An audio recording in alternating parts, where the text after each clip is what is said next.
This is Vaidya Tapan Kumar from Ahmedabad, Gujarat, India. And very warm welcome to everybody.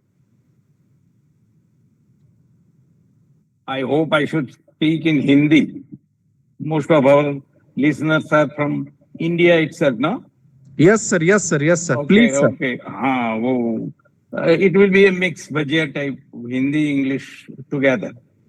Okay.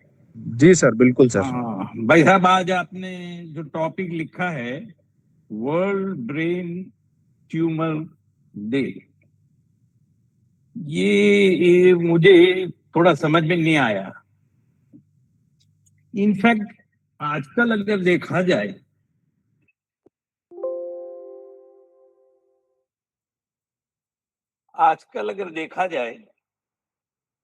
तो world brain को tumour हुआ है। अगर world को brain समझे तो उसके दो हेमिस्फीयर्स होते हैं।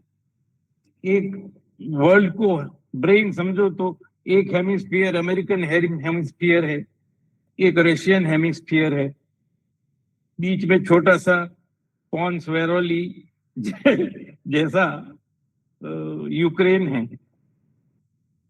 ब्रेन में जो गायरिस एंड सल्कस उबड़ खाबड़ रास्ते हैं सब ईरान और मिडिल ईस्ट है, और इंडिया पीछे के सेरेबेलम की तरह देख रहा है सब, दृष्टा पश्यति ही क्रिया।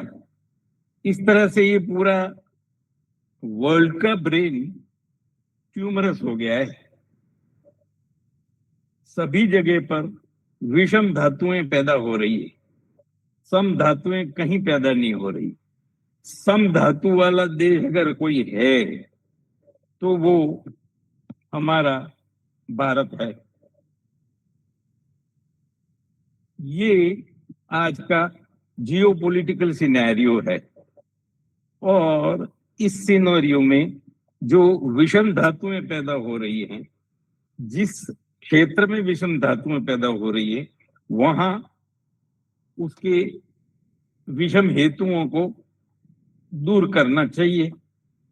अब ये तो हुई वर्ल्ड के ट्यूमर की बात।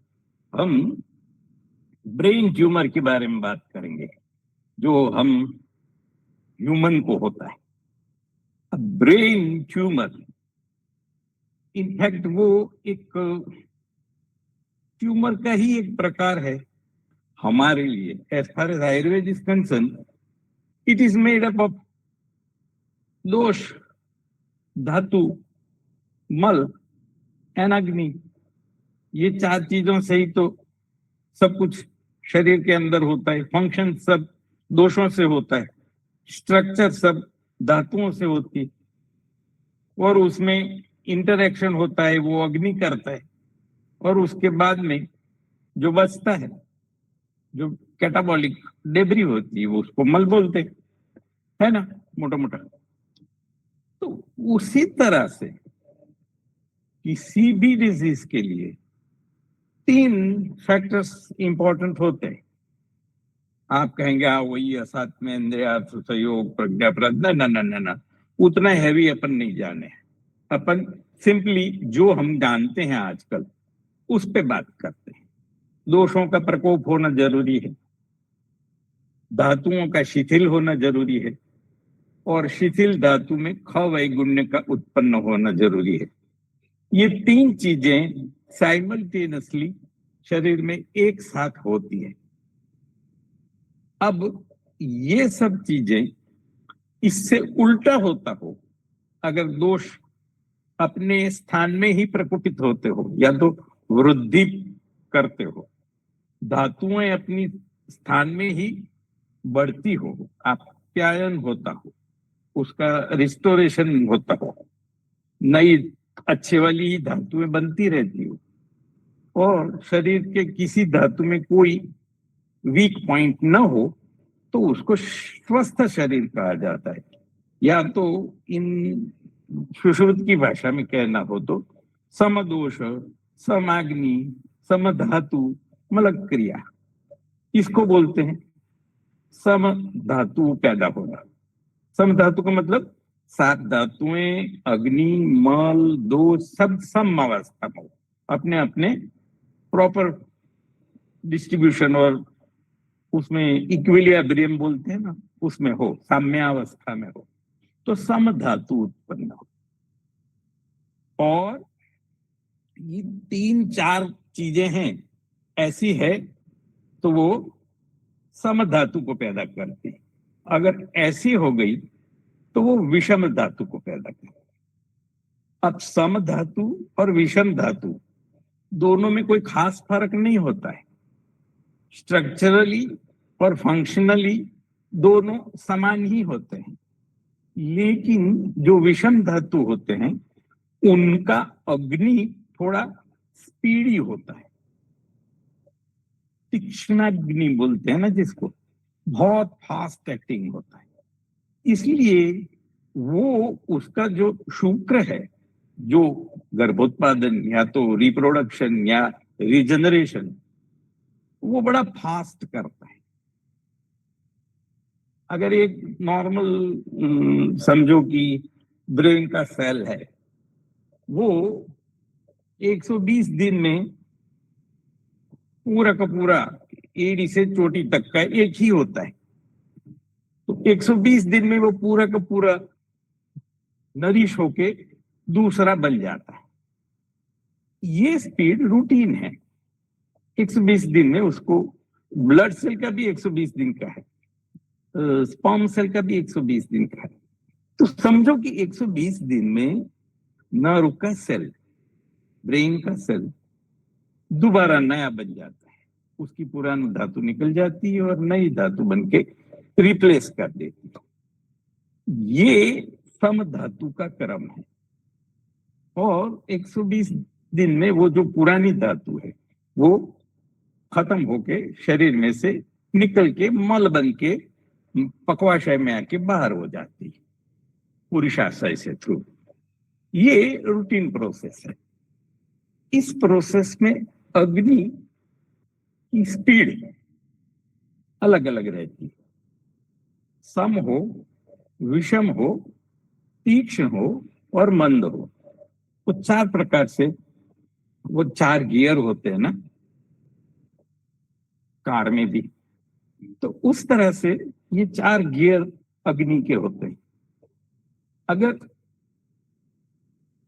टॉप गियर में गाड़ी चल रही है तो उसका कंजम्पशन, उसका प्रोडक्शन, उसकी स्पीड, उसकी पिकअप, उसकी विजन, वो सब बहुत फास्ट होगी। उसी तरह से शरीर में एक सेल को 120 दिन में अपना काम करके खत्म होके नई धातु को लाके पुरानी धातु को दूर करना है। ये 120 दिन का टाइम है, और टाइम को तो हम नहीं बदल सकते, वो तो काल है। काल अपरिहार्य होता है। उस काल के साथ छेड़खानी अग्नि कर देता है, और इसके कारण अभी हम ब्रेन सेल की बात करते हैं, बाकी हर एक धातु के इस सेल में यही प्रॉब्लम होता है, जिससे वो कैंसर कहा जाता है या ट्यूमर कहा जाता है। बहुत फास्ट स्पीड में जब धातुएं बननी शुरू हो जाती है अग्नि के कारण, शायद वो तीक्ष्णाग्नि होता है, या तो कुछ लोग उसको भस्मक अग्नि भी बोलते हैं, लेकिन भस्मक का कोई ऐसा समझ में आने वाला नहीं है। तीक्ष्णाग्नि से आप समझ सकते हैं कि वो टॉप गियर में चलती है गाड़ी। अब हर वक्त तो टॉप गियर की जरूरत नहीं होती, कभी ब्रेक की भी जरूरत होती, कभी उसको बैक करके थर्ड में भी जाना पड़ता है, सेकंड में भी जाना पड़ता है। आप सब लोग बाइक और कार चलाते हैं, उसमें ये सब कॉमन है। लेकिन अगर जब आप 100 की स्पीड से चलाते हो और रास्ता उबड़ खाबड़ हो, स्रोतस अच्छा न हो, तो फिर एक्सीडेंट्स के चांस रहते हैं, या तो फिर टायर फटने का चांस होता है, उसमें फूल जाना पॉसिबल है, या तो गाड़ी गर्म हो जाएगी और उसके कारण वो इंजन गर्म होकर ठप हो जाएगा, या तो फिर टायर ब्लास्ट होगा या मशीन बंद पड़ जाएगा. So many such problem occur. In the same way, अगर 120 दिन का जो पैटर्न बनाया है एक नव सेल को पैदा होके, उसकी धातु को क्षीण होके नई धातु को रिप्लेनिश करके रिफिल करके बनने में 120 दिन कहा है. अगर ये चीज फास्ट हो और हर 15 दिन में वो नया सेल बनाता जाए, नया सेल बनाता जाए, तो जो पुराने सेल का मटेरियल है वो पूरा का पूरा कंज्यूम तो हुआ नहीं होगा. तो आधा अधूरा कंज्यूम हुआ वो सेल का मटेरियल फिर कहाँ जाएगा? उसको फेंकेगा नहीं कोई. मल बनना चाहिए तब जाके उसको वो मूत्र पुरुष और स्वेद उठा के ले जाएंगे अपने अपने स्थान पर. अब ये आधा अधूरा धातु का मटेरियल है. वो मटेरियल न तो उसकी ओरिजिनल धातु उसको एक्सेप्ट करती, नई बनी हुई धातु जगह मांगती है कि भाई मैं नया बनी हूं, और वो जल्दी बनती, 15 दिन में बन जाती, और वो पुराने वाली को एग्जिट नहीं मिलती, तो वो फिर वहां जमा हो जाती है. और होती तो वो भी शरीर का ही सेल, मज्जा. अपन आज ब्रेन ट्यूमर की बात करें तो वो मज्जा का सेल होता है. और मज्जा के सेल की स्पेशलिटी एक होती है कि वो एड़ी से चोटी तक एक कंटिन्यूअस होता है. बाकी सब सेल टूटे टूटे होते हैं, इधर से इधर का, इधर से इधर का, इधर से इधर का. जबकि नर्व शुरू होता है तो इधर से शुरू करके इधर तक एक ही होता है. इसलिए इधर डैमेज हो गया तो ये हिलना बंद हो जाता है, या यहाँ टच हुआ तो यहाँ तक दर्द होता है. तो मेरा मतलब कहने का मतलब वो एक ही है, और उसमें आधे अधूरे सेल इकट्ठे हो जाते हैं. कुछ स्पीड अप काम करना मांगते एक, और दूसरे आराम से काम अपना 120 वाला जीवन जीना चाहते. अब इन दोनों के बीच में चूंकि वो 15 दिन वाले होते हैं, वो स्पीडी होते हैं. अब आप समझो कि अभिषेक शर्मा के साथ मोहम्मद सिराज को ओपनिंग में भेज दिया जाए तो क्या हालत होगी आईपीएल में. सिराज तो वो अभिषेक शर्मा धार धार धार धार छक्के पे छक्का मारेगा, और वो मोहम्मद सिराज टुक टुक करके खेलेगा. तो दोनों के बीच रनिंग बिटवीन द विकेट भी विचित्र होगी. तो ये प्रॉब्लम जब ब्रेन के धातु, दैट इज मज्जा धातु, फॉर अस टू अंडरस्टैंड, मज्जा धातु में प्रॉब्लम होती, वो आधी अधूरी बनी हुई होती है और दूसरे सेल उसमें हावी हो जाते हैं. भाई हटो हटो हटो. वो पुराने जो 120 दिन वाली सेल होते हैं वो बोले भाई हमारा काम चालू है, बीच में क्यों आते हो. लेकिन वो एकदम तरोताजा और एकदम फ्रेश होते तो वो भी नर्व सेल ही, लेकिन जरूरत से ज्यादा जोशीले होते हैं. और ये दोनों के बीच की जो running between the two ends match नहीं होता, और उसके कारण एक गांठ पड़ जाती है, वो गड़बड़ होती है, और फिर वो वहीं पर एक छोटी सी गठा जैसा बना देते हैं. गठान, ग्रथन संस्कृत में कहना हो तो ग्रथनात्मक संप्राप्ति बन जाती. अब ये ग्रथनात्मक संप्राप्ति अब एक 15 दिन वाले, एक 120 दिन वाले, और ये तीसरे आजकल जो कॉकरोच आई है पार्टी, वो इस तरह से तीन तीन एक ही धातु में तीन तीन धातुएं बन जाती. अब शरीर कंफ्यूज हो जाता है किसको सपोर्ट करे, क्योंकि जो 15 दिन वाली धातु है वो ज्यादा खाना मांगती। जो 120 दिन वाली धातु है वो अपना रूटीन खाना मांगती। और वो गठान वाली धातु वो उसका तो कोई वो अता पता ही नहीं होता शरीर को कि ये कौन है भाई। क्योंकि न वो पुराने वाली सम धातु होती न विषम धातु होती। वो दुष्ट धातु होती, बिगड़ी हुई। बिगड़े दिल शहजादे बोलते हैं ना। लेकिन होते सब सेल ही हैं, खुद के ही सेल होते हैं। इसलिए बल जो दोषों को नाश करने वाला होता है वो बल किसी को आइडेंटिफाई नहीं करता। या तो यूं समझिए टी सेल इम्यूनिटी के जो आइडेंटिफाई करते हैं एंटीजेंस को, वो आइडेंटिफाई नहीं होते। और इसलिए वो शरीर के किसी एक कोने में ऐसी छोटी सी मिस हैपनिंग हो जाती है और वो तीनों आपस में टकराते हैं। उसमें से ये छोटी गठन बनती और वो गठन किसी कारणवश इवन फिजिकल, केमिकल, बायोकेमिकल और साइकोलॉजिकल धक्का प्राप्त करती है। तो वो जो गठान वाले सेल होते हैं ना वो अलग पड़ जाते हैं। क्योंकि उनकी कोई जगह नहीं होती, उनको कोई बैठने की भी जगह नहीं होती। वो फ्लोटिंग रहते हैं, लूजली बॉन्डेड रहते हैं। और इतने लूजली बॉन्डेड होते हैं कि उनको एक मुक्का भी मिल जाए तो भी वो हट जाते हैं वहीं से। और फिर वो सर्कुलेशन में आ जाता है, स्रोतस में। और स्रोतस में आके फिर वो घूमना शुरू करते हैं। फिर वो घूमते घूमते जहां भी खवै गुण्य मिल जाता है वहां जाके बैठ जाते हैं। अब ये मज्जा धातु में ऐसी गड़बड़ हुई है तो वो मज्जा धातु को सबसे पहले पकड़ते हैं। और ये जरूरी नहीं कि मज्जा धातु में ही वो लॉज करेंगे, वो मांस में भी जाके लॉज करके वहां नया ट्यूमर पैदा कर सकते हैं। लेकिन मज्जा में अगर जाते हैं, ब्रेन में जाते हैं, क्योंकि मोस्ट लाइकली है उसमें से ही पैदा हुए हैं। जरूरी नहीं है कि वो ब्रेन में ही जाए, वो तो कहीं भी जाएंगे।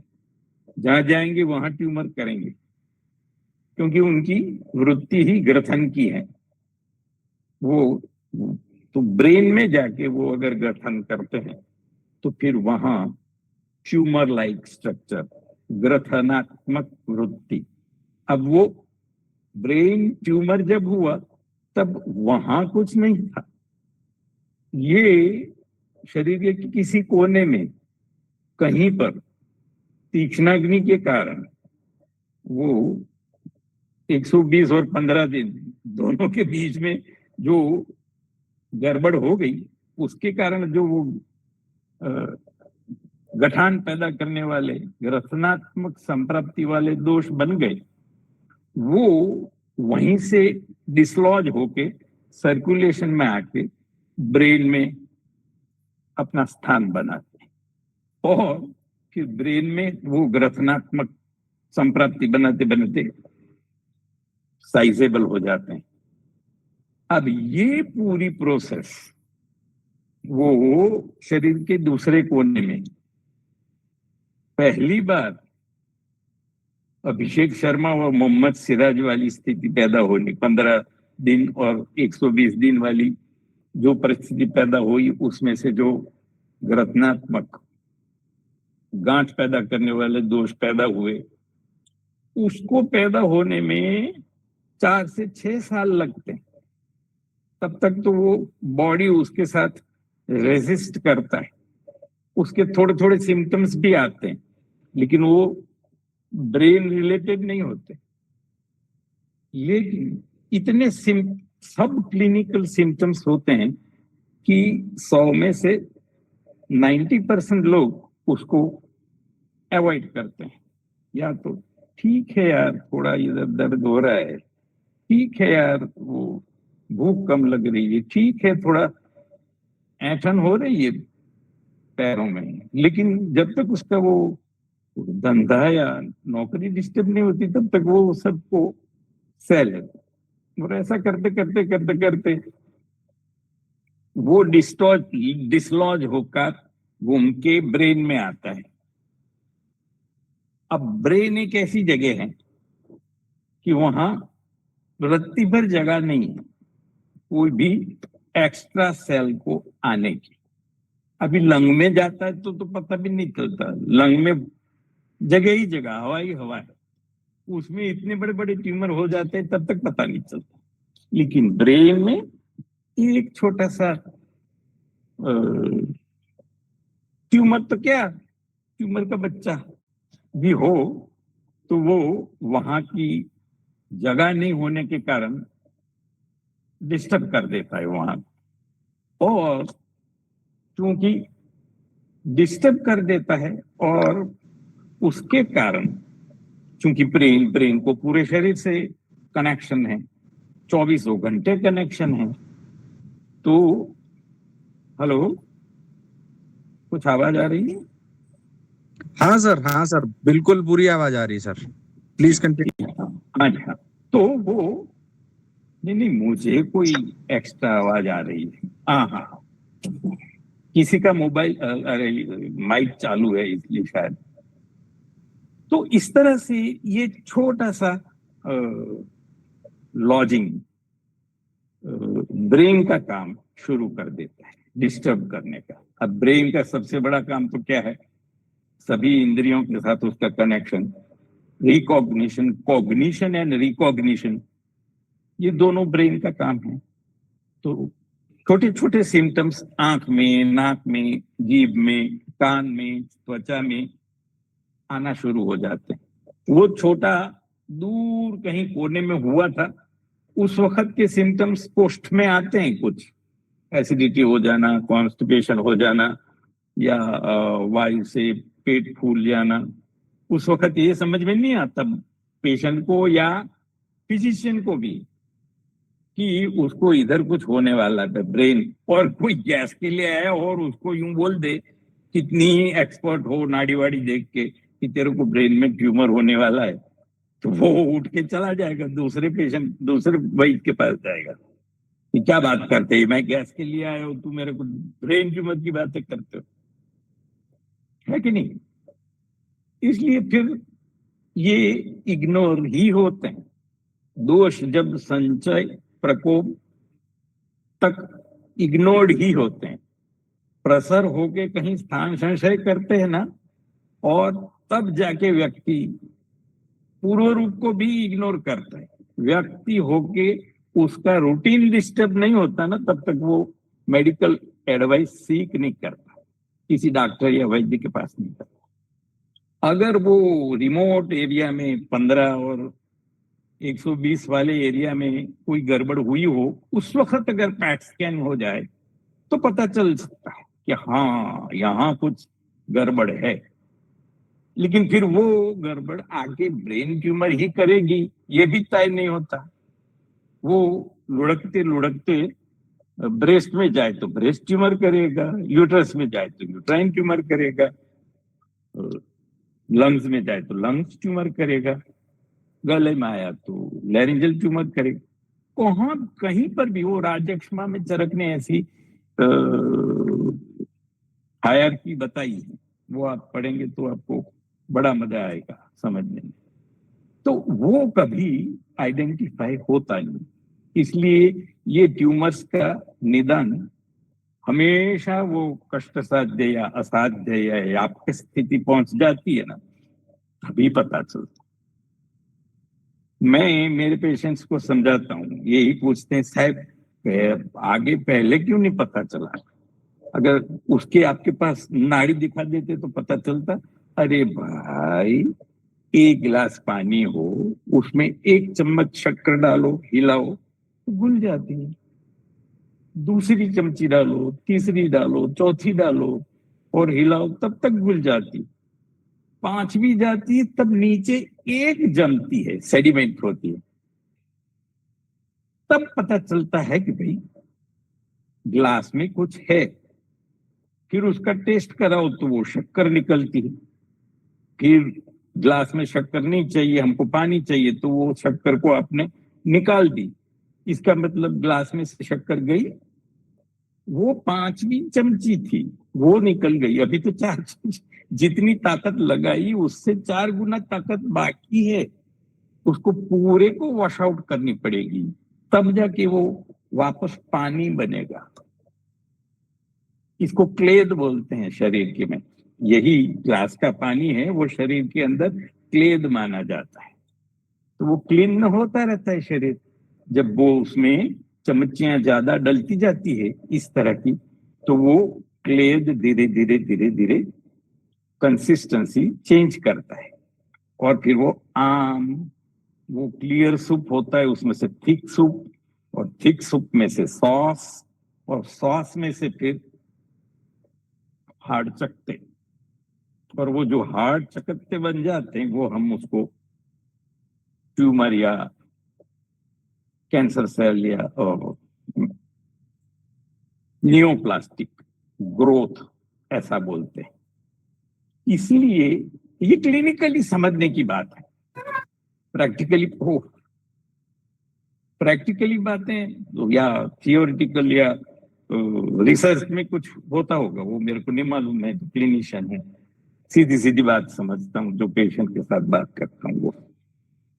तो इस तरह से 5वीं चमची आप निकाल दें तो उसका मतलब वो ठीक नहीं हुआ। उसको आप शस्त्र प्रणिधान से निकाल दे, या अग्निकर्म करो, या केमोथेरेपी विष अगध चिकित्सा करो, किसी भी तरह से वो निकालो तो वो 5वीं चमची निकल जाती है। तो ब्रेन में जब इसकी 5वीं चमची सेडिमेंट होती है, जिसको ठरती है गुजराती में तो बोलते हैं आप लोग ठरकी समझ के कुछ और ना समझो, जमती है गाद की तरह। तो वो 5वीं चमची जब ब्रेन में जमती है, तब वो ब्रेन ट्यूमर बनती है। और वो ब्रेन ट्यूमर चूंकि ब्रेन में इतनी सी भी जगह नहीं होती, इसलिए वो बहुत बड़ा हैवॉक पैदा कर देती है। ब्रेन के जो जो काम है, एक तो रिस्टोरेशन, पूर्ण काम है, मज्जा धातु है इसलिए। दूसरा, सभी इंद्रियों से कनेक्शन प्रॉपर कराता है, वो लूज कंट्रोल हो जाता है। आंख में देखना कम हो जाता है, आंखें फूल जाती है, कान में सुनना बंद हो जाता है, चक्कर आना शुरू हो जाता है, नाक से ब्लीडिंग आना हो जाता है, नाक में दूसरे प्रॉब्लम होते हैं, बोलने में तकलीफ होता है। वो ये जो मसल्स चलती है वो ठीक ठाक नहीं चलती, या तो यूं खींच जाता है, या यूं झटका खाना शुरू होता है, या तो फिर पक्षघात हो जाता है, या एकांग घात हो जाता है, या अर्जित हो जाता है। ऐसे सिम्टम्स होते हैं। और ऐसा होने पर पेशेंट हमारे पास आता है। उस वक्त अंग्रेजी डॉक्टर के पास जाता है तो इन्वेस्टिगेट करता है, हमारे पास आता है तो हम नाड़ी देखते हैं, दशविध परीक्षा करते हैं, जो जिसको जितनी जैसी आती हो वो सब करके किसी भी तरह ये प्रॉब्लम को सॉल्व करने का प्रयत्न करते हैं। उसमें सिंपल औषधियां काम नहीं करती। मज्जा एक तो गंभीर धातु है, ब्रेन शीर है, महामर्म है, इंद्रियों का मूल स्थान है, इसलिए वहां सादी औषधियां, काष्ठ औषधियां काम नहीं करती। और चूंकि ब्रेन बहुत बड़ी इंपॉर्टेंट चीज है, इसलिए कुदरत ने एक स्पेशल पर्दा बना रखा है, जिसको ब्लड ब्रेन बैरियर बोलते हैं, कि वो ब्रेन में कुछ भी अंदर जाने नहीं देता। तो औषध भी नहीं जाता, एलोपैथिक औषध भी नहीं जाता। हाँ, ये सेल चले जाते हैं, क्योंकि वो तो शरीर के ही सेल है। वो किसी भी तरह बंगाल में घुस जाते हैं बिना दस्तावेज के, उसी तरह वो ब्रेन में घुस जाते हैं। वो कश्मीर वाले हैं, ऊपर है ना ब्रेन अपना कश्मीर है, तो वो कश्मीर में ट्रांस बॉर्डर घुस जाते हैं, और फिर वो अंदर अपना एक अलग ऑपरेशन सेंटर बनाते हैं और वहीं से फिर गड़बड़े शुरू करते हैं। टेररिस्ट ही हैं एक प्रकार से, और उसको फिर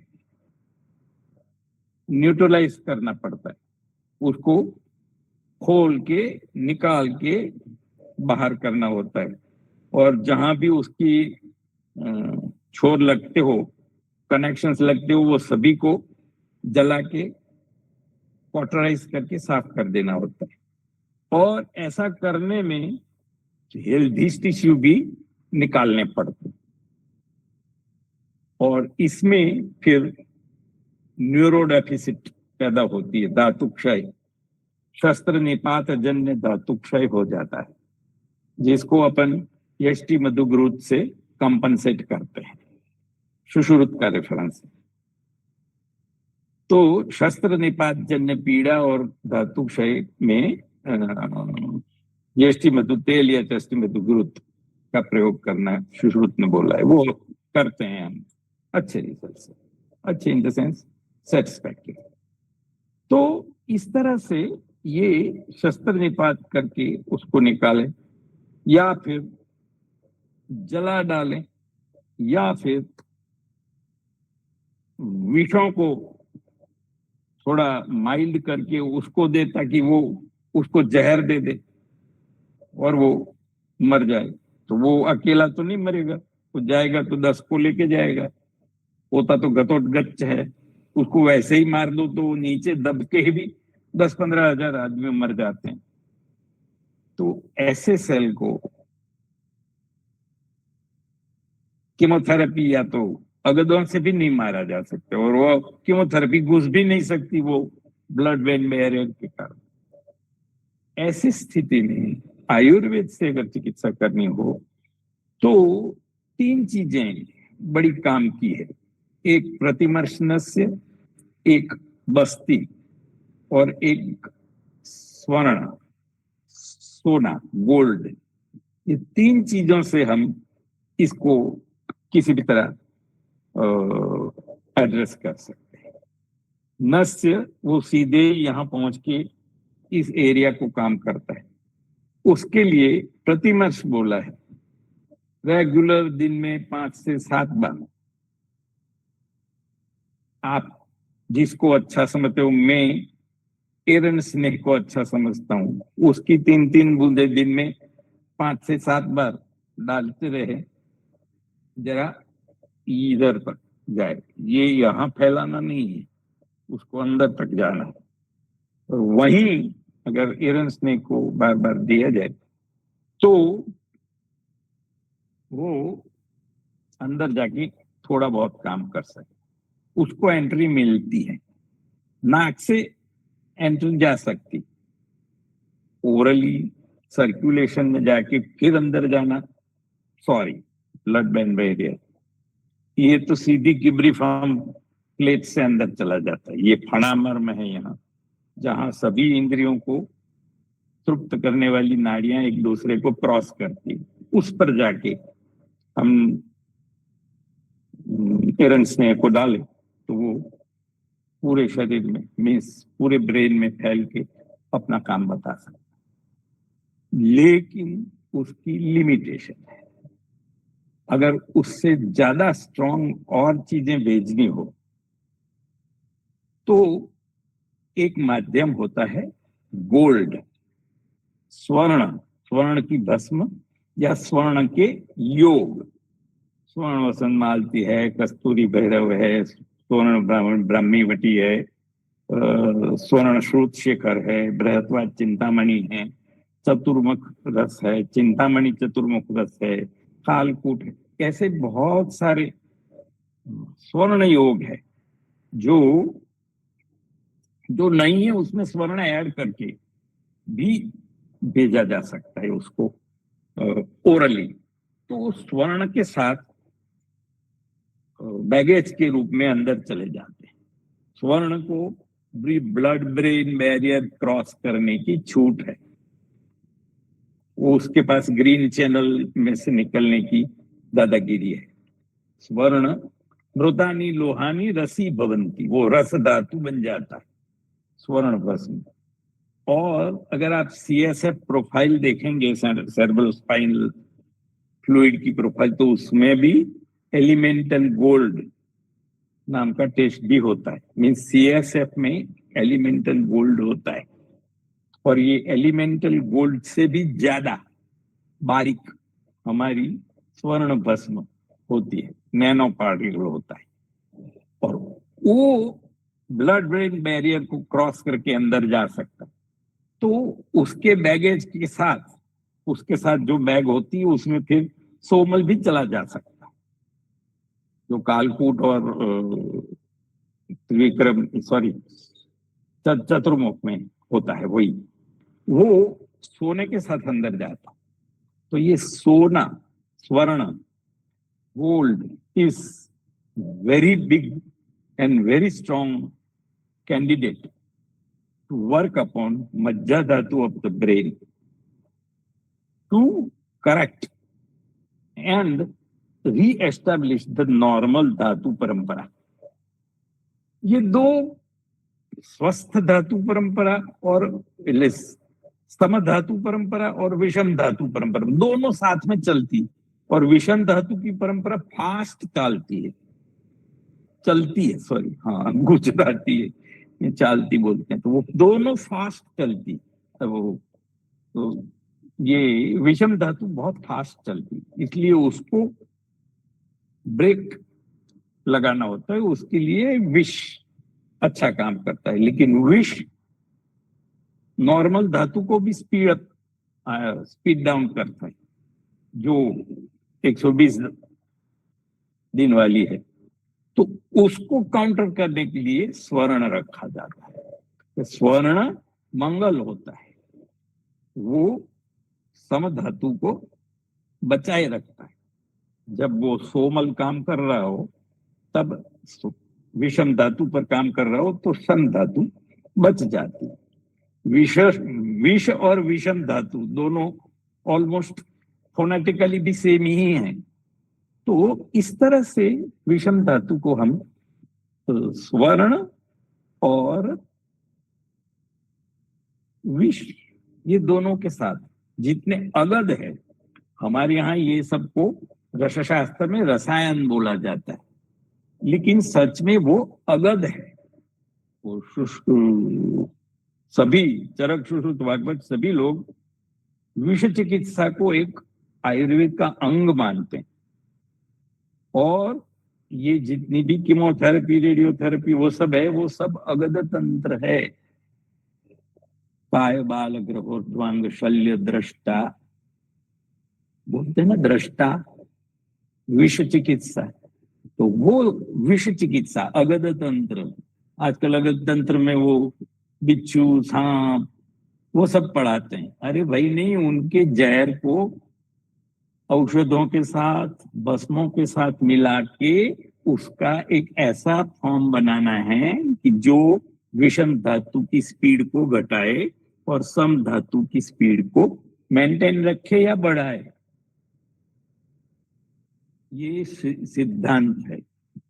युगपत नेव, एक साथ बढ़ी हुई धातु को कम करना और कम धातु को बढ़ाना। न्यूनान वर्धयिता वृद्धान रसयितम युगपत देव, साइमल्टेनियसली चलता रहना चाहिए। और ऐसा अगर करना है तो ये स्वर्ण और विष का कॉम्बिनेशन ठीक दिमाग में बैठता है कि ये किया जा सकता है। और ऐसा पिछले कुछ दशकों में सदगुरु की कृपा से उनके चरणों में बैठे बैठे मैंने ऑब्जर्व किया है कि ऐसे विषयों को स्वर्ण के साथ अगर दिया जाए तो पेशेंट की स्वस्थ धातुएं बढ़ती हैं और विषम धातुएं धीरे धीरे क्षीण होती है। वो स्पीड अप करते हैं स्वस्थ धातु को, तो विषम धातु की स्पीड कम हो जाती है, या तो उसके ऊपर एक आवरण हो जाता है विष का, जो उसको आगे बढ़ने नहीं देता, और अंदर ही अंदर विष का आवरण होता है, तो वो अंदर ही अंदर उसको मार डालता है, और फिर वो लिक्विफाई होके, बर्स्ट होके सर्कुलेशन से बाहर निकल जाता है। जब वो सर्कुलेशन में लिक्विफाई होके, जिसको बोलते हैं वृद्ध्या, विष्यंदनात्, पाकात्, स्रोतोमुख विशोधनात्, ये सब बात की बातें। पहले विष का आवरण हो जाता है, जैसे एंटीबायोमा होता है वैसे दोषोमा या विषोमा हो जाता है। ग्रोथ के आसपास एक कवरिंग बन जाती है और फिर उस कवरिंग में वो बाहर ट्रैप हो जाते हैं और फिर वो कवरिंग खुद विषैली होती है और वो उसको धीरे धीरे लिक्विफाई कर देती है, लीन बना देती है, द्रव बना देती है। तो वृद्धि, विष्यंदित, पाक, ये सब होने से वो फिर कोष्ठानुगामी हो जाते हैं। फिर कोष्ठ से आके यथासंदम विनिर्भर फिर निकल जाते हैं। उधर गोल्ड उसके साथ जो होता है वो स्वस्थ धातुओं को प्रमोट करता है और धीरे धीरे, चूंकि ब्रेन में तो मज्जा धातु का प्राधान्य होता है और मज्जा धातु का काम ही पूर्ण करना है, रिस्टोरेशन करना है, इसलिए वहां वो गोल्ड बहुत जल्दी रिस्टोर कर देता है। पर वो पुरानी धातु निकल जाती है पाक होके, लिक्विफाई होके, और जो नई धातु है वो उसका स्थान ले लेती है और पेशेंट सम हो जाता है, अच्छा हो जाता है। लेकिन ये सब प्रोग्राम हो तब तक वो विषम धातुएं जो जो शरीर में डैमेज कर देती हैं, वो डैमेजेस को रिपेयर करना फिर वो सालों का टाइम हो जाता है। उसमें फिर सार्वजनिक रसायन, वातातपिक रसायन, कुटी प्रवेश, हॉस्पिटलाइजेशन, कुटी प्रवेश करके फिर शोधन, फिर सभी धातुओं का आप्यायन, जिसको रसायन बोलते हैं, ये सब करते करते पेशेंट के सभी प्रॉब्लम्स को सॉल्व करना, उसका जो हो डायग्नोसिस है वो खुद इतना डेंजरस होता है कि पेशेंट हक्का बक्का हो जाता है। वो कैंसर कम कैंसल ज्यादा समझता है वो अपने को। वो सब दूर करना, विषाद दूर करना, उसको धातुओं का आप्यायन करना, उसको खुश करना, ये सब साथ साथ चलाना पड़ता है। उसमें यूजुअली केस टू केस अलग अलग रहता है, लेकिन बेसिक जो स्ट्रक्चर है वो दोषों की ट्रीटमेंट, धातुओं की ट्रीटमेंट और अग्नि की ट्रीटमेंट और ब्रूहण या कर्षण, दो में से कोई भी, जो परिस्थिति कैसी है उस पर निर्भर करता है। तो दोषों के लिए घी, तेल और शहद लेते हैं, या अजमोदादी, अविपतिकर और सीतोपलादी लेते हैं, या बृहत्वात, सुवर्ण सुतशेखर और स्वर्ण वसंत मालती लेते हैं, या टेबलेट वी फॉर वाता गोल्ड, या पी फॉर पीता गोल्ड, के फॉर कफा गोल्ड, ये लेते हैं। धातुओं के आप्यायन या उसको ठीक करने के लिए, रस के लिए गंठोड़ा, पिपली मूल लेते हैं, रक्त के लिए मंजिष्ठा लेते हैं, मांस के लिए मुसली लेते हैं, मेद के लिए गुगलू लेते हैं, अस्थि के लिए आभा लेते हैं, मज्जा के लिए अखरोट लेते हैं, शुक्र के लिए अगेन मुसली या त्रिफला लेते हैं। उसी तरह रस के लिए स्वर्ण वसंत मालती, रक्त के लिए स्वर्ण सुतशेखर, मांस के लिए मकर ध्वज, मेद के लिए शिलाजीत, अस्थि के लिए आभा, मज्जा के लिए बृहत्वाद और शुक्र के लिए अगेन मकर ध्वज।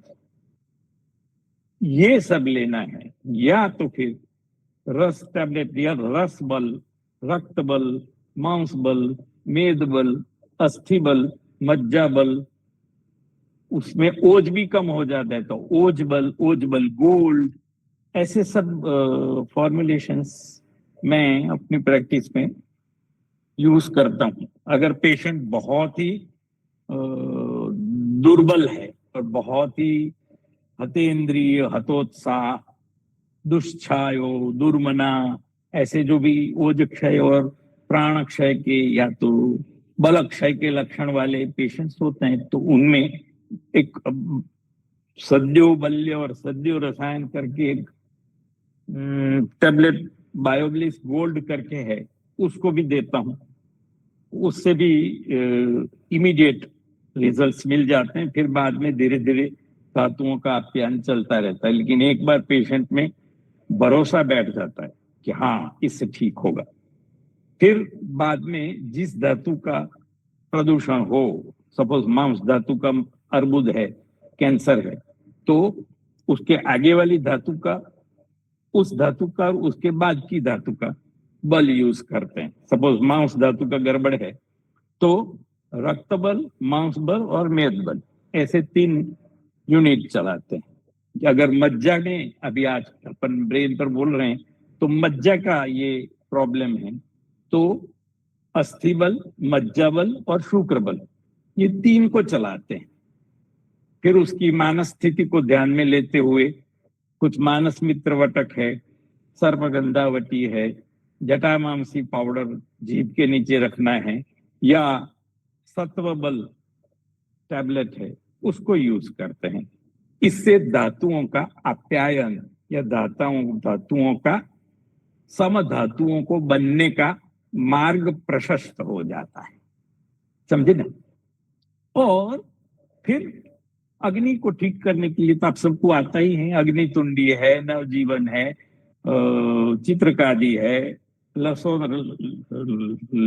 रसोनादि है, काम बड़ा हुए को कम करने के लिए कामदुधा है, सूद शेखर है, गुरुचिशत्व है, संशमनी है, खाने का सोडा है, बहुत सारी चीजें हैं, आप सबको मालूम है। अगर इतना ही नहीं मालूम तो फिर प्रैक्टिस मत करो। तो ये अग्नि का सब, और मलों के लिए चंद्रप्रभा और पुरुष के लिए आप हम सबको पता है, सब अपने अपने तरीके से फॉर्मूला यूज करते ही हैं। तो इस तरह से सम धातुओं को ज्यादा बनाने के लिए स्वर्ण, नस्य और लास्ट में बच जाता है बस्ती। ये बस्ती को रेगुलर करना चाहिए। और ये थोड़ी टेक्निकल साइड की बात है, सबके पास उसकी फैसिलिटी नहीं होती, लेकिन जिनके पास फैसिलिटी है वो एटलीस्ट मात्रा बस्ती तो देते ही रहे रेगुलरली, या तो उसको सिखा दीजिए पेशेंट को। अभी तो मात्रा बस्ती लेने के पूटक भी तैयार मिलते हैं, जिसमें तेल भी भरा हुआ होता है, बस जरा गर्म पानी में रख दो और फिर गुदा में इंसेट करके प्रोसेस प्रेस करो तो वो तेल चढ़ जाता है अंदर। एंड वर्स्ट टू वर्स्ट अगर पेशेंट दुर्बल है, कैनॉट, वो सब नहीं कर सकता है, तो वो कई बार तो मुझे ये ऐसे भी कह देना पड़ता है कि भाई कमोड पर बैठो, वो जो स्प्रे होता है उसको गुदा पे लगा के प्रेस कर दो, अपने आप थोड़ा पानी चढ़ जाएगा और दोषों को निकाल देगा मलों के साथ। तो ये बैठे बैठे बस्ती का भी मैं कभी कभी पेशेंट्स को बता देता हूँ। और ये पेशेंट ने मेरे को सिखाया था, एक बोन मेटास्टेसिस का पेशेंट था, उसको कब्ज थी। मैंने पूछा आपको कब्जे हैं? तो वो बोला कि नहीं, वो मैं स्प्रे से सेट कर देता हूँ। मतलब स्प्रे से क्या सेट करते हो? तो उसको एनएस पर लगा कि प्रेस कर देता हूँ तो पानी चढ़ जाता है और वहीं बैठे बैठे पेट साफ हो जाता है। मैं बोला यार तू मेरा गुरु। उसके बाद फिर कई ऐसे दुर्बल पेशेंट को मैंने ये भी, जिसको कन्वीनियंट नहीं होती मात्रा बस्ती लेनी, उसको इसके भी निपटाता है। अब वो निपटा रहा है सही में, कोई दोषों का निहार और वो अनुवासन से जो फायदा होगा वो तो नहीं होगा, लेकिन कम से कम उसका काम चल जाता है। ये दोषों की, धातुओं की, मलों की पूरी चिकित्सा, अग्नि की, ये सब चिकित्सा मेरा रूटीन प्रिस्क्रिप्शन रहती है। फिर चूंकि ये थोड़ा आपत्ति वाला क्लिनिकल कंडीशन है, इसलिए दैव वपाश्रय को भी साथ में जोड़ता हूं। मेरे लिए दैव वपाश्रय में विष्णु सहस्त्र नाम दिन में 3 बार सुनना, सदगुरु के दर्शन कर लेना और सदगुरु का स्मरण रखना और कुल देवी का दर्शन कर लेना, इतना भी जरूरी होता है। मेरे प्रिस्क्रिप्शन में वो लगता ही लगता है। कोई भी ब्रेन से लेके पैर के अंगूठे तक का कोई भी ऐसा नियोप्लास्टिक कैंसर का प्रॉब्लम हो, ट्यूमर का प्रॉब्लम हो, तो ये कॉमन रहता है।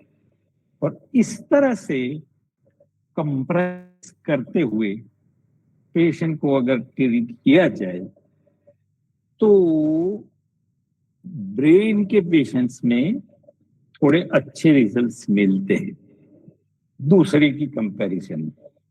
लेकिन ब्रेन ट्यूमर में ऐसा है कि कई बार ब्रेन ट्यूमर मेटास्टेटिक होते हैं, क्योंकि उसको होता कहीं दूर है और आता इधर, दिखता इधर है। ये अमेरिका के न्यूयॉर्क में वो कॉकरोच बैठा है और इधर जंतर मंतर पर सब उथल पाथल हो जाती, ऐसा है ना। तो ऐसा ये इसमें भी होता है।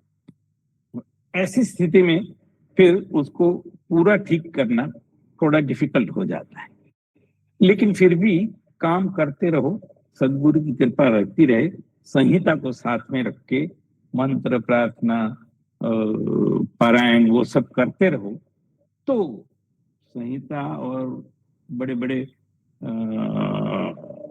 ऋषि मुनि हमारी 3 उंगलियों में आके बैठते हैं और धातु साम्य कर देते हैं पेशेंट के। हम दवाइयों से थोड़ा धातु साम्य को सपोर्ट करते हैं, वो तो दैव हैं, अपने आप ही कर देते हैं। और ये सब मिला के पेशेंट को काफी फैसिलिटी कर सकते हैं।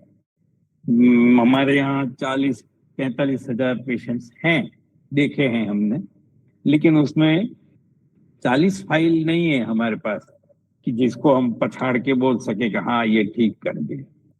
लेकिन इस 40,000 में 35,000 पेशेंट्स ऐसे हैं जिनको लगता है कि यार जल्दी आए होते तो ये डॉक्टर साहब हमको ठीक कर देते।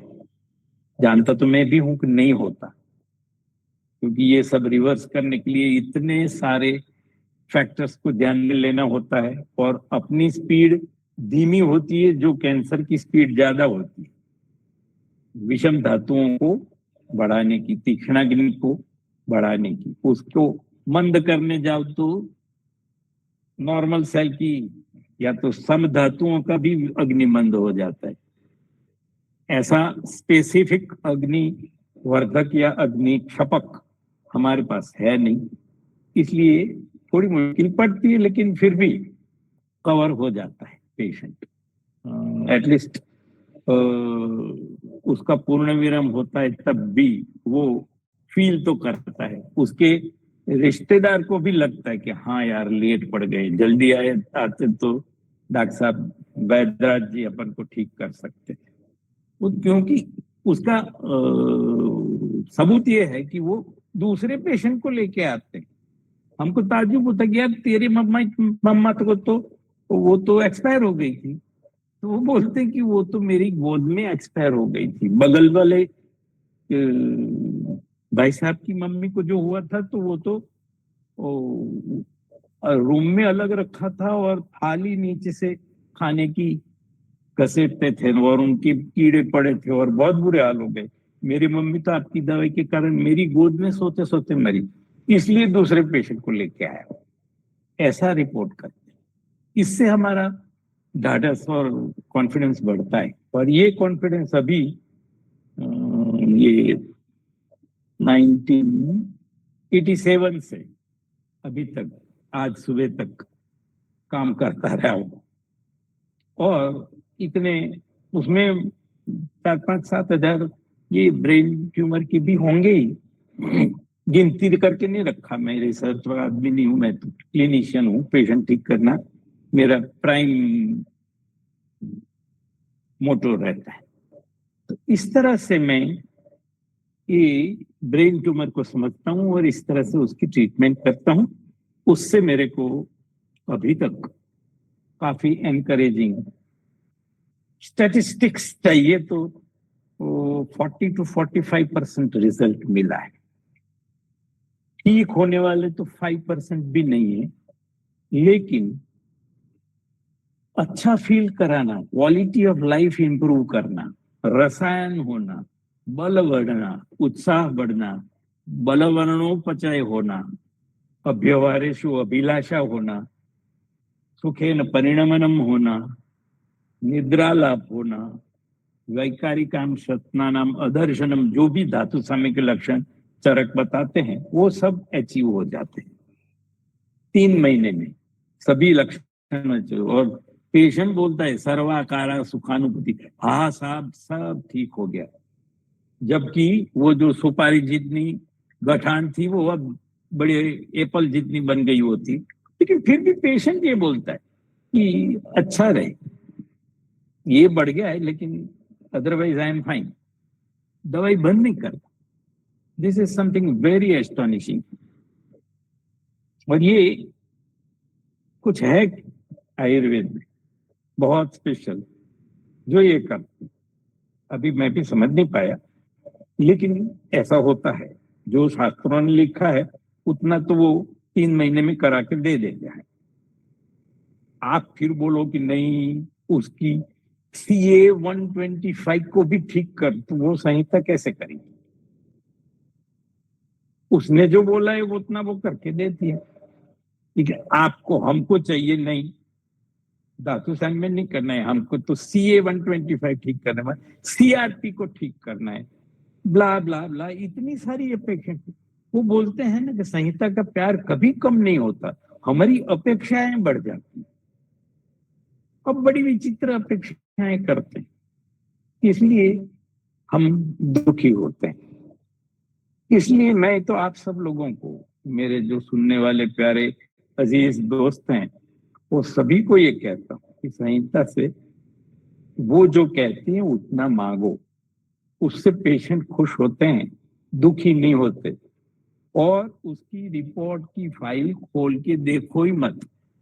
अगर आपने खोल के देखा ना तो वो दूसरी बार आके रिपोर्ट करा के बोल रही सर पिछली बार जो दवाई शुरू की आपकी वो उस वक्त वो 5 था, अभी 8 हो गया।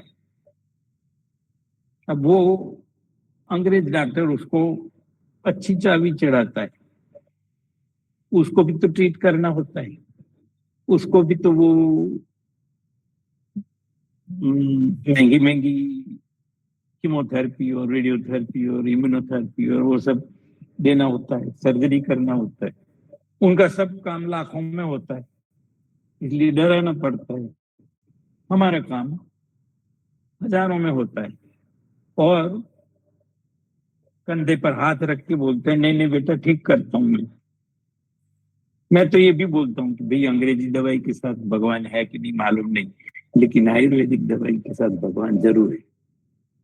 ब्रह्मा स्मृत्वा, या तो ब्रह्म दक्षाश्वी रुद्रेंद्र भूचंद्रार का नीला नला, इतने सारे लोग, औषधि भूत संगा महर्षि, ये सब हमारे साथ है, फिर हमें क्यों डरना?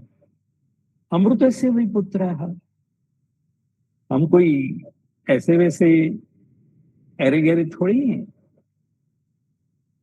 अमृत से वही पुत्र, ऐसे लोगों की विरासत में हम जुड़े हुए हैं कि जो 6-6, 8-8 हजार साल से आज भी अपनी वजूद, अपनी रेलेवेंस को बनाए हुए हैं।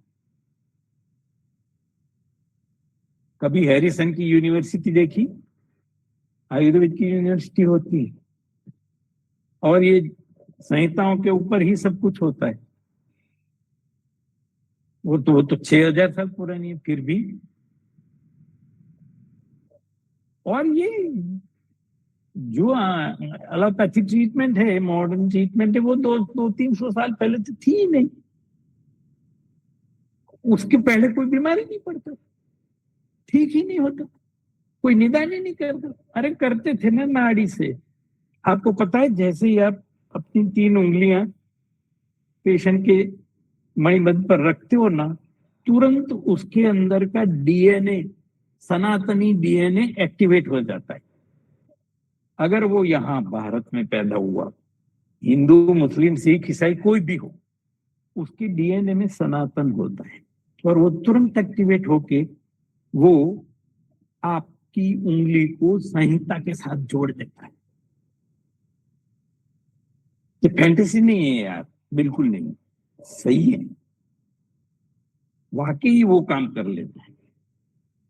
ये इंडियन प्रिविलेज है, ये इंडियन सब कॉन्टिनेंट में, पाकिस्तान बांग्लादेश वो तो अभी अभी हुए, बाकी तो भारत ही था, ईरान तक भारत ही था, इधर जावा सुमात्रा बोर्नियो फार ईस्ट वहां तक भी भारत ही था।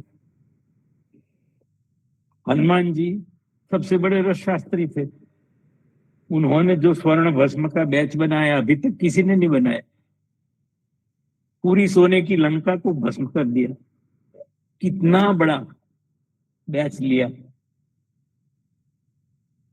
और रस सिद्धो भवे मर्त्यो, रस सिद्ध मरता नहीं।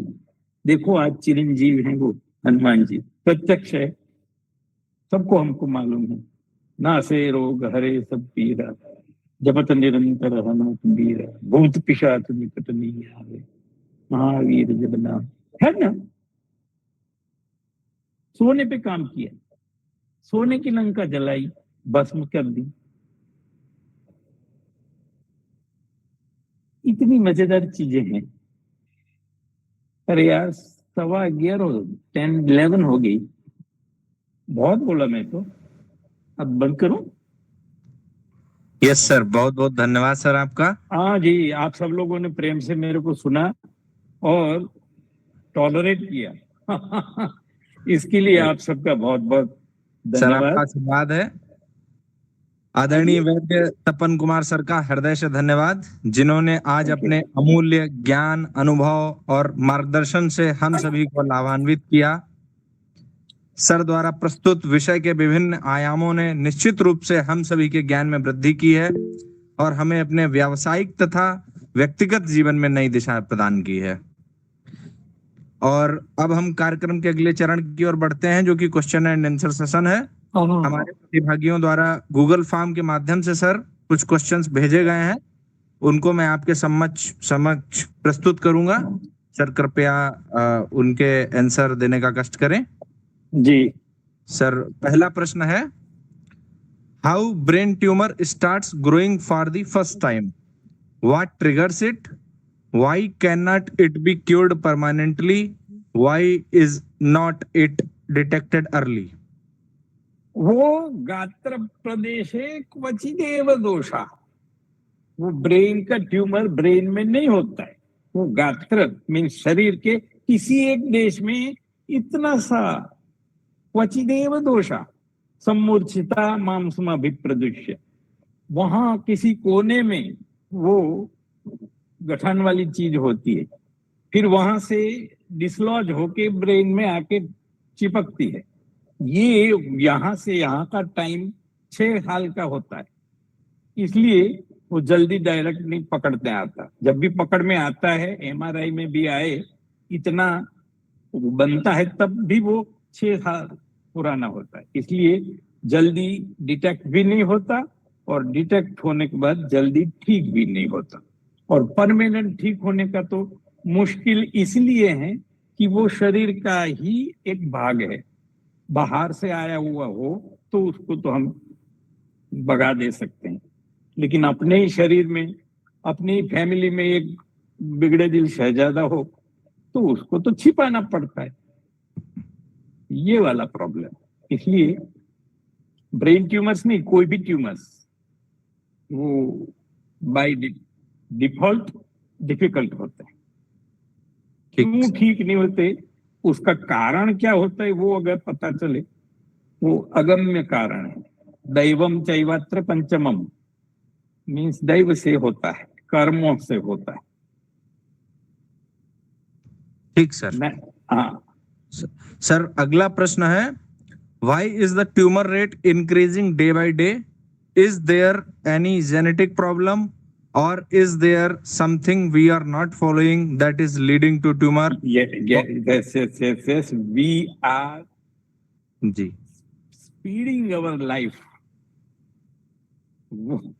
हम अपनी जिंदगी को बहुत फास्ट कर देते हैं और उसके कारण वो 15 दिन वाला अभिषेक शर्मा को सपोर्ट मिलता है। जो स्पीड में हमें जीना चाहिए वो स्पीड में हम जीते नहीं। हमको सब कुछ बहुत फास्ट चाहिए, बहुत जल्दी चाहिए और कम मेहनत में चाहिए। तो ऐसे में वो 15 दिन वाले को ही सपोर्ट मिलता है। T20 की लाइफ जी रहे हैं, जबकि एक्चुअली टेस्ट की लाइफ अभी आज जो खत्म हुई अफगानिस्तान वाली, टेस्ट इज द लाइफ।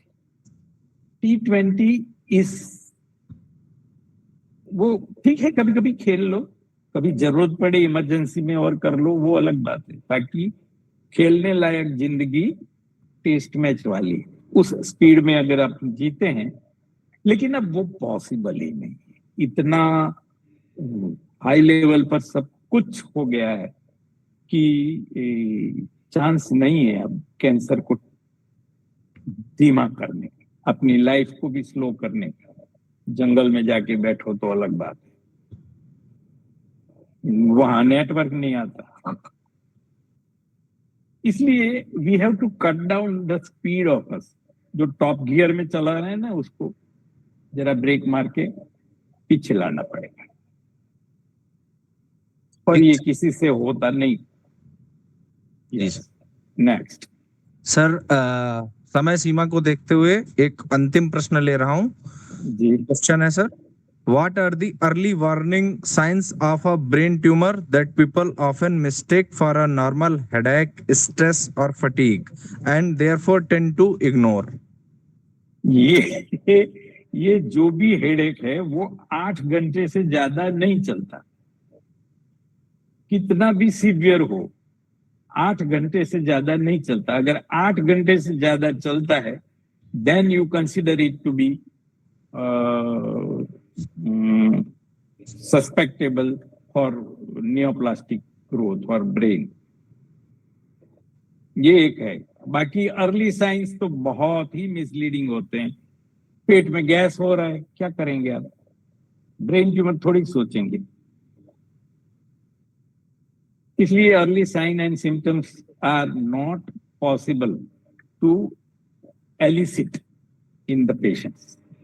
आप ट्रीटमेंट करते रहो गैस एसिडिटी की, एक दिन वो सर दर्द बोलेगा और आपको लगेगा हाँ ये पाइपिक शेड्यूल है, और आप और फिर सूर्यशेखर और वो सब ऐड करके उसको ट्रीट करेंगे, और 2-3 महीने में वो फिर वो टेस्ट करा के आएगा और वो ट्यूमर होगा।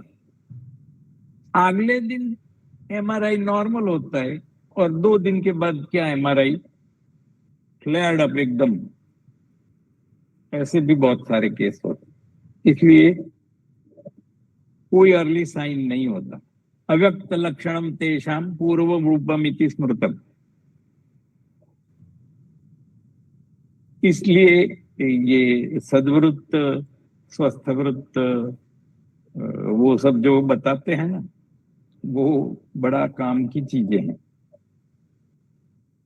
लेकिन मुश्किल क्या है कि हम उसकी ट्रीटमेंट खुद निकालते हैं। हमने कैंसर को ठीक कर दिया, वो ऊपर वाला फिर एक कैंसर नहीं तो मेंशन इंट्रोड्यूस कर देता है। आप धंधे पे ही रहते हैं। इसलिए जो है उसको स्वीकार करके आगे चलो। कोई कंट्रीब्यूट करेंगे और आपका नाम बन जाएगा, हाँ कैंसर में इनका बड़ा फंडामेंटल कंट्रीब्यूशन है, ये पॉसिबल नहीं है। किसी का नहीं, अंग्रेज को भी नहीं, हमारा भी नहीं। वातिक जो होते हैं ना, जैसे जिसका कोई नियम नहीं होता, वो वाला ये रोग है। और ठीक सर, बहुत बहुत धन्यवाद सर। आपका। मुझे भी बहुत अच्छा लगा आप सब लोगों से मिलकर। हम कितने आओ 50 तक लोग पहुंच गए। इतने सर सारे लोग कहाँ सर कहाँ से हैं आप सब लोग? सर कोशिश करी है पूरे भारतवर्ष से लोग जुड़े। ओ, इस ग्रुप में कर्नाटका से भी हैं, उत्तर ओहो, प्रदेश से हैं, वाह, गुजरात से हैं सर। और ये मतलब कोई कोशिश करी है सर, ज्यादा से ज्यादा लोग ज्यादा जगह से आपके इस हाँ, सेशन का लाभ ले पाए सर। आशा है आप सब लोगों को अच्छा लगा होगा। और आप सबके स्वास्थ्य की शुभकामनाएं करते हुए शुभ रात्रि कह के मैं विदा लेता हूँ। जय हो, जय हिंद, बहुत बहुत धन्यवाद सर, नमस्ते सर। नमस्ते। कल्याणमस्तु, कल्याणमस्तु, कल्याणमस्तु।